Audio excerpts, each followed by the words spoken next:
गीता में भगवान श्री कृष्ण कहते हैं कि जिस तरह प्रकाश की ज्योति अंधेरे में चमकती है, ठीक उसी प्रकार सत्य भी चमकता है। इसीलिए मनुष्य को हमेशा सत्य के मार्ग पर चलना चाहिए।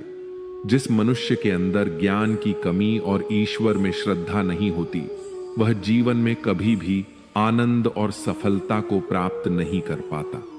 सिर्फ दुनिया के सामने जीतने वाला ही विजेता नहीं होता, बल्कि किन रिश्तों के सामने कब और कहां पर हारना है, यह जानने वाला भी विजेता होता है। जो लोग बुद्धि को छोड़कर भावनाओं में बह जाते हैं, उन्हें हर कोई मूर्ख बना सकता है। वक्त से पहले मिली चीज अपना मूल्य खो देती है और वक्त के बाद मिली चीज अपना महत्व।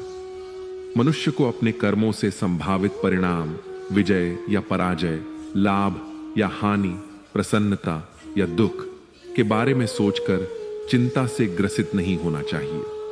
समय यही सिखाता है कि जिंदगी किसी का इंतजार नहीं करती और ना ही किसी के लिए रुक सकती है।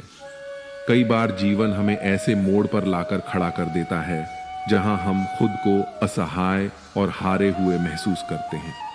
हम सोचते हैं कि हमारे साथ ही ऐसा क्यों हो रहा है, लेकिन सत्य यही है कि जो कुछ भी होता है वह अच्छे के लिए ही होता है।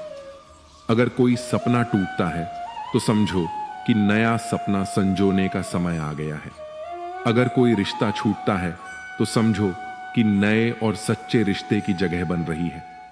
अगर कोई अवसर हाथ से निकलता है तो यह संकेत है कि उससे भी बेहतर अवसर तुम्हारी प्रतीक्षा कर रहा है। जिंदगी खेलती भी उसी के साथ है जो खिलाड़ी बेहतरीन होता है। दर्द सबके जैसे हैं, मगर हौसले सबके अलग अलग। कोई हताश होकर बिखर जाता है तो कोई संघर्ष करके निखर जाता है।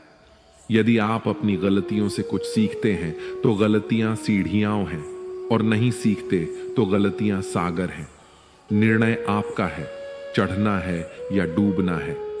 जितना हो सके खामोश ही रहना अच्छा है, क्योंकि सबसे ज्यादा गुनाह इंसान से उसकी जुबान ही करवाती है। गीता में भगवान श्री कृष्ण कहते हैं, हे अर्जुन, अपने परम भक्त जो हमेशा मेरा स्मरण करते हैं, मैं उनके कल्याण का उत्तरदायित्व लेता हूं। जो लोग भक्ति में श्रद्धा नहीं रखते, वे मुझे प्राप्त नहीं कर पाते और इस भौतिक जगत में जन्म मृत्यु के मार्ग पर वापस आते रहते हैं। मौन सबसे अच्छा उत्तर है किसी ऐसे व्यक्ति के लिए जो आपके शब्दों को महत्व नहीं देता। दूसरों का भला करने वाले मनुष्य को हमेशा कष्टों का सामना करना पड़ता है, क्योंकि हमेशा फल देने वाले वृक्ष को ही पत्थरों को सहना पड़ता है। रिश्तों में मिठास रखने के लिए सिर्फ एक ही शर्त है, दिल का इस्तेमाल करें, दिमाग का नहीं। श्री कृष्ण कहते हैं, जीवन अपने आप सुंदर नहीं बनता। इसे संवारने के लिए हमें प्रार्थना, विनम्रता, त्याग और प्रेम जैसे गुणों को अपनाना पड़ता है। यह संसार नश्वर है, परंतु हमारे कर्म अमर हैं। हर नई सुबह एक नया अवसर लेकर आती है, लेकिन जो बीत गया वह सिखाने के लिए था।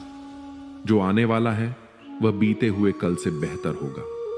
बस इस विश्वास को कभी टूटने मत दो। चिंता करना केवल मन को व्यस्त करता है। इससे न तो कल की समस्याएं सुलझती हैं और ना ही आज का सुकून मिलता है। हम अक्सर वही खोने से डरते हैं जो हमारे पास होता ही नहीं। जो सच में तुम्हारा है वह कभी तुम्हें छोड़कर नहीं जाएगा, और जो तुम्हारा नहीं है वह लाख कोशिशों के बाद भी तुम्हारे पास टिकेगा नहीं। कभी गौर किया है, जो लोग सबसे ज्यादा मुस्कुराते हैं उनके दिलों में अक्सर सबसे गहरे जख्म होते हैं, क्योंकि इस दुनिया में हर व्यक्ति की सोच, उसका एहसास और उसका दर्द अलग होता है। आंखें सबकी एक जैसी होती हैं, लेकिन देखने का नजरिया सबका अलग होता है। कुछ लोग तुम्हारी मुस्कान में तुम्हारी खुशी देखेंगे और कुछ लोग उसमें छिपे दर्द को भी पढ़ लेंगे। दिन में एक बार उस इंसान से जरूर बात कर लो जो तुमसे बात करने के लिए पूरा दिन इंतजार करता है। सिर्फ दिखावे के लिए अच्छा मत बनो। परमात्मा तुम्हें बाहर से नहीं बल्कि अंदर से जानता है।